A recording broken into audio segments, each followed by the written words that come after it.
¿Qué tal, amigas, amigos? Sean bienvenidos a una nueva transmisión en la transmisión del alma. Como en tu nombre para iniciar este poderosísimo podcast.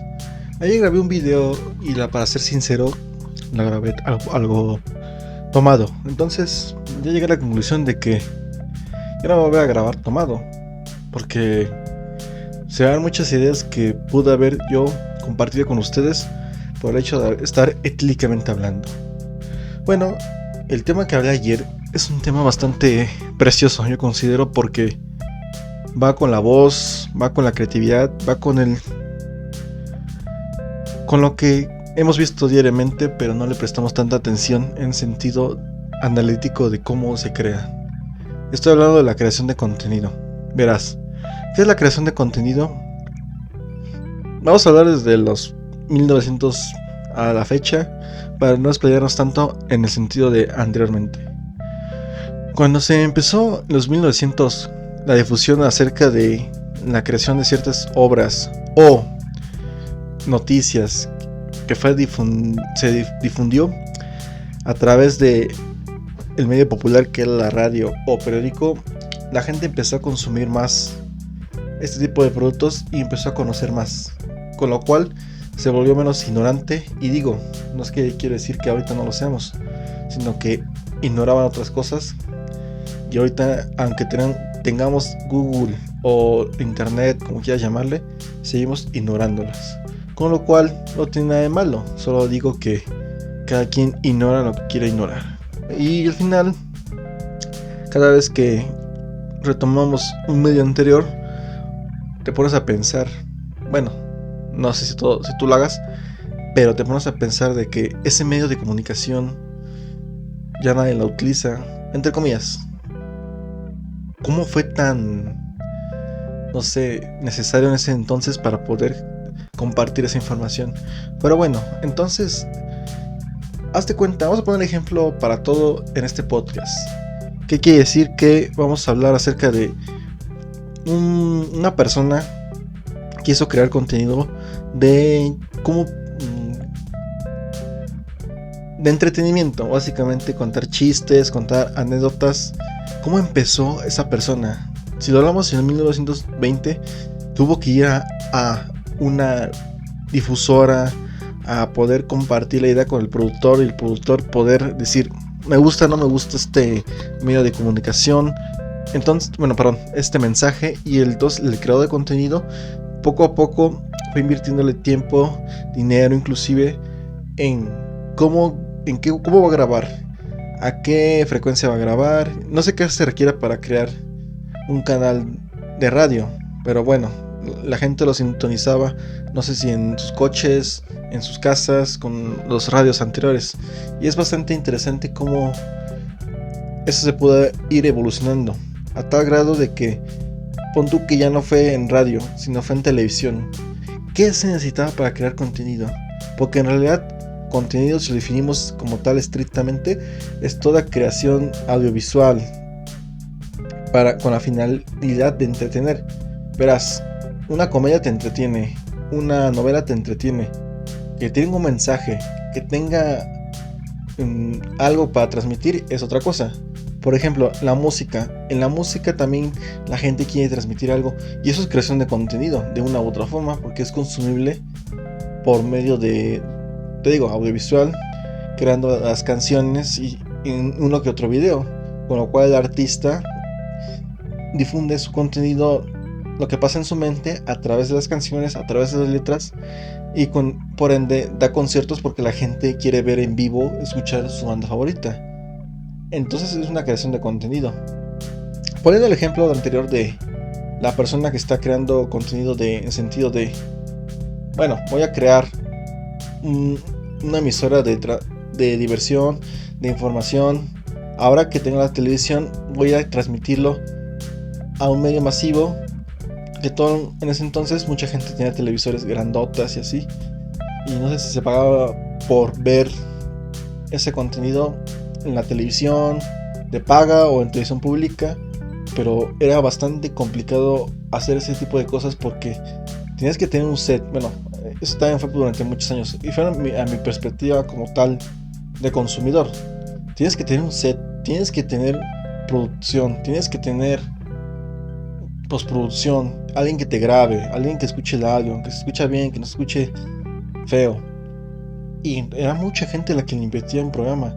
Entonces, para la persona líder que era un comunicador profesional, tenía que tener en cuenta todo eso para que llegara un mensaje. Y mira, antes que se me vaya la idea, quiero compartirte esto, y eso es hasta la fecha. Mucha gente consumía eso, pero a la vez lo criticaba o lo amaba, y eso es hasta la fecha. Y es que tenemos los seres humanos la facilidad de criticar aquello que nos parece aparentemente fácil, y al final dices, cuando tú lo creas, cuando tú estás inspirado a hacer algo diferente y estás viendo cómo esa comunicación que tú quieres dar o ese contenido para poder entretener a las personas, te dicen que es una mierda, es una porquería, que tu contenido no sirve. Los famosos comentarios del Facebook, del YouTube y de todas las cosas que dicen, a ver, no hablas bien, a ver, tú tienes demasiados colores, no me cae bien la chica del clima, no me cae bien el chico del, no sé, que es el payasito, no sé, hay muchas formas de criticar algo que aparentemente es fácil, pero cuando te pones en los zapatos de eso, aunque yo estoy en un medio ahorita transmitiéndote en Spotify y en YouTube, la verdad es que cuesta trabajo porque tienes que invertirle a la calidad, al mensaje, a la profundidad que tú quieras llegar con este tipo de creación de contenidos. Mi canal se dedica a hablar de temas desde el punto de vista, no sé, yo le llamo aparentes, no tan aparentes y muy profundos. Pon tú que en esa transmisión de ese programa de entretenimiento hubo un problema con el conductor, con el camarógrafo y con el escritor principal, y no se pusieron de acuerdo. 3 personas diferentes para un mismo fin. Y yo creo que eso fue durante muchos años una lucha de egos por decir, yo quiero las formas así, no las quiero así, si no te gusta pues vete. Entonces el conductor era como el líder, bueno, digo, es un ejemplo, puede ser otra persona, pero el líder de la creación audiovisual, de la escritura, de la forma que se trabajara. Pero cuando ya las demás personas empezaron a crear su contenido a través de los medios que ya vamos a entrar, digitales, como es un celular, como son cámaras, aunque ya fue más accesible comprarlos, porque antes los equipos eran demasiado caros y aparte necesitabas otro tipo de equipos para grabar el audio, no sé, todo lo que conlleva eso. Y ahora con el celular puedes tú editar todo, crear, editar audio, transformar ciertas escenas en escenas más chidas, porque la demanda de ese tipo de productos fue creciendo, porque mucha gente empezó a querer transmitir su propio contenido. Ahora, vamos a seguir evolucionando a través de la historia. Entonces, pon tú que ese programa duró 40 años. 40 años de que pasó mucha gente. Y que al final el conductor fue el único como el representante figurativamente de eso. ¿Qué quiere decir? Que la gente se encariñó con él o con ella, a tal grado de que empezó a sentir empatía con el personaje. Fue construyendo una asociación de identidad. Y si no lo veía un domingo o un sábado, el día que se transmitía ese programa, se sentía como que, ay, ¿qué pasó? O no me siento bien porque no estoy viendo a mi artista favorito. Y algo muy interesante que pasa con la creación de contenido, la gente se enamora más de quién eres que del medio. Sí, claro, pero tampoco vas a desperdiciar, bueno, querer ahorrar dinero para poder sacar las cosas de menor calidad, aunque seas muy bueno. Hay que buscar el medio y el fondo. Yo creo que la forma y es el medio que se va a transmitir tu contenido.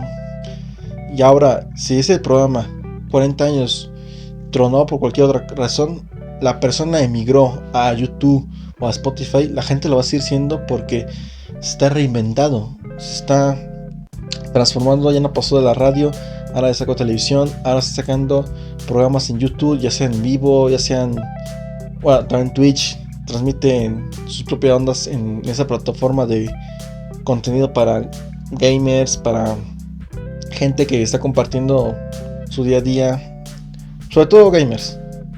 Y es bien curioso cómo ha ido evolucionando la adaptación del propio mensaje hacia una nueva generación. Y eso ha permitido que las personas tengan mayor accesibilidad. Y como te digo, todo contenido que vemos en la televisión, en la radio, al final es eso. Y es donde viene lo que es la frecuencia y el volumen. Si en el volumen, es decir, tenemos a 100,000 personas viendo un programa de televisión, tienes 100,000 posibilidades de vender un producto, como una cerveza, como una pizza, como un celular.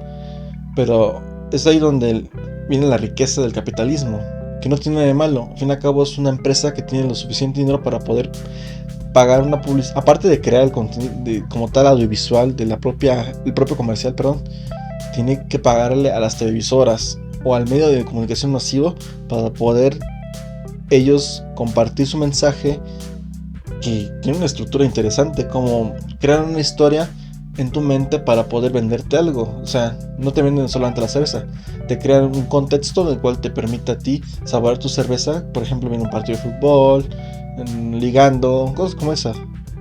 Y te va a ti atrayendo como consumidor en el medio tiempo de un partido y vamos por una cerveza porque se me antojó.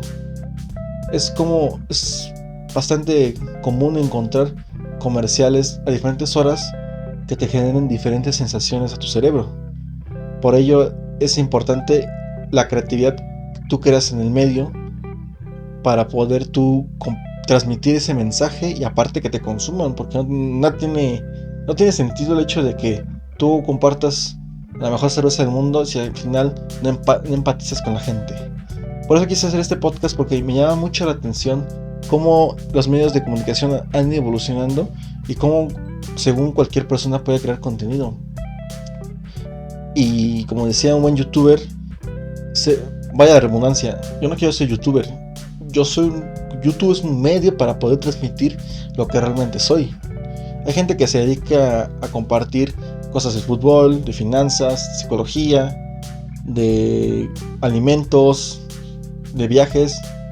Y eso es lo bonito de esto, de crear una red que te permita a ti saborearte diversas cantidades de productos. Bueno, más bien, sí, que al final es un producto audiovisual que te permita elegir. Y gracias a los algoritmos de Google y de YouTube han mejorado la selección para poder compartirte lo que ellos consideran que te gustaría ver.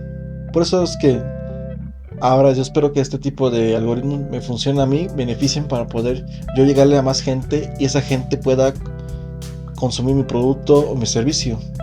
Que poco a poco este podcast va despegando y yo considero de que a lo mejor tengo 5 vistas, va a haber un momento donde tenga 10,000, 100,000 vistas. Pero es trabajo, es constancia y sobre todo una empatía con las demás personas, una conectividad que me permita decir, RJ Fuentes sube video, vamos a verlo. Qué bonito comentario, por ejemplo, cuando dicen, me salí de clases para ver a mi youtuber favorito.